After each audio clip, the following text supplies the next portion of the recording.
অবহেলার ছলে ছুড়ে দেওয়া আধ খাওয়া পেয়ারা, কে জানতো এটাই বদলে দেবে এই অভিশপ্ত বাড়ির ইতিহাস।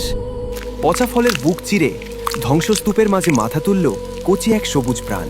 বিশাল বিরানভূমিতে তোতার চোখে পড়ল একরত্তি প্রাণের স্পন্দন। এই মৃত্যুপুরীতে নতুন অতিথি। শুরু হলো এক অসম লড়াই। ঠোঁটে নারকেলের মালায় একটুখানি জল আর অনেকখানি আশা। তৃষ্ণার্ত শিকড়ে পড়ল জীবনের ছোঁয়া।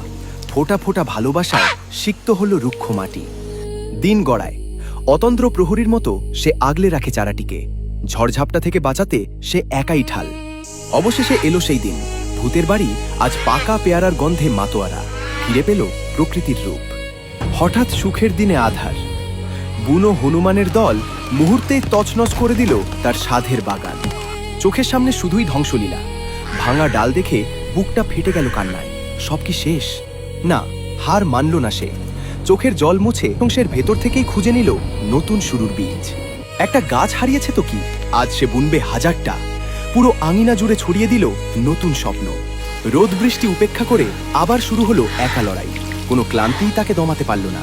কয়েক বছর পর পরিত্যক্ত ভিটে আজ সবুজের মহাসমুদ্র।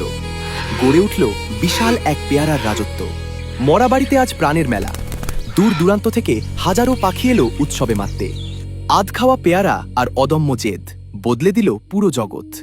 এই তোতার ত্যাগের জন্য কি একটা লাইক আর সাবস্ক্রাইব হবে না? বন্ধুরা, প্লিজ পাশে থাকবেন।